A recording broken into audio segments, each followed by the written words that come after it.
British আমলের পুরনো ঐতিহ্য এবং অন্যদিকে মন ছুঁয়ে যাওয়া পাহাড়ের সৌন্দর্য, এই নিয়েই কিন্তু গ্লেনারিস এবং কেভেন্টার্সের এই জায়গা দুটোই দার্জিলিং ভ্রমণকে সত্যিও স্মরণীয় করে তোলে।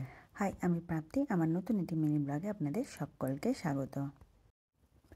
কাঠের ঝুলন্ত ব্যালকনি থেকে দার্জিলিংয়ের পাহাড়ি সৌন্দর্য উপভোগ করার জন্য এক কাপ গরম চা হাতে কিন্তু সত্যি অবিস্মরণীয় ছাপ ফেলেছে এই গ্লেনারিস।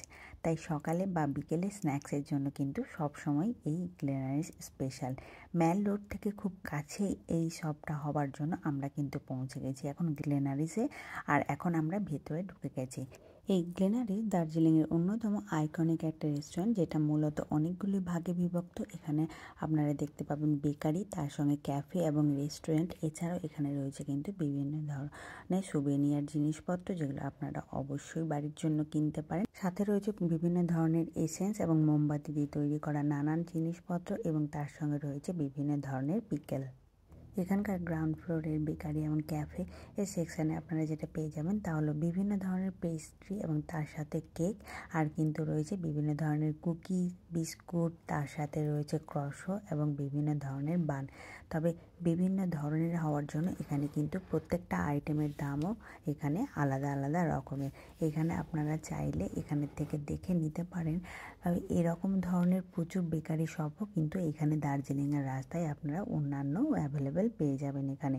এছাড়াও তো ব্রেকফাস্টের জন্য চা এবং কফি অ্যাভেলেবেল তো রয়েইছে এই গ্লেনারিস রেস্টুরেন্টে। এখানে কেকের মধ্যে যেগুলো রয়েছে তা হলো black forest, cheese cake, apple pie, ব্রাউনিও, এই সমস্ত ধরনের কেক আছে। তবে আমরা যেটা নিয়েছিলাম সেটা হচ্ছে নর্মাল একদম বিভিন্ন ধরনের ফ্লেভার দিয়ে ফ্রুট কেক।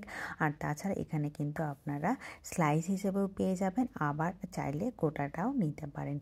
এখন আমরা পৌঁছে গেছি ব্রেকফাস্ট বা ব্রাঞ্চের জন্য পারফেক্ট জায়গা কেভেন্টার্সে। এখানকার সসেজ, বেকন, হ্যাম এবং হট চকলেট এবং তার সঙ্গে কিন্তু দারুণ চিজ দিয়ে তৈরি অমলেটের স্বাদ অতুলনীয়। না, এসব কিন্তু আমরা কোনোটাই ট্রাই করিনি। বাইরে যে পরিমাণ বিশাল ভিড় রয়েছে সেই দেখে আমরা কিন্তু ভেতরে ঢুকে পড়েছি আইসক্রিম নেওয়ার জন্য। আর যেহেতু আমরা দেশের বাইরে থাকি, তাই আমরা বেশিরভাগ সময় এই ধরনের ব্রেকফাস্টগুলো করে থাকি। তাই আমরা ব্রেকফাস্টের জন্য এই অপশানে না গিয়ে এখান থেকে কিন্তু পছন্দ করে নিলাম নিজেদের পছন্দের কিছু আইসক্রিম। এখানে দু ধরনের ফ্লেভার ছিল, একটা হচ্ছে ভ্যানিলা আইসক্রিম আর একটা হচ্ছে চকলেট আইসক্রিম, বা এখানে দুটো মিক্স করেও আপনারা নিতে পারেন। হালকা ঠান্ডা হাওয়া আর চারপাশে মানুষজনের কোলাহল, এসবের মাঝখানে আইসক্রিম হাতে কিন্তু হাঁটতে হাঁটতে আমরা পৌঁছে গেলাম মল রোডে। আর সেখানে কাটিয়ে নিলাম কিছুটা সময়, যাতে শহরের ব্যস্ততা থেকে কাটাতে পারি একটু সুন্দর স্বস্তির মুহূর্ত।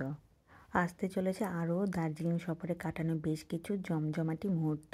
For more updates, by.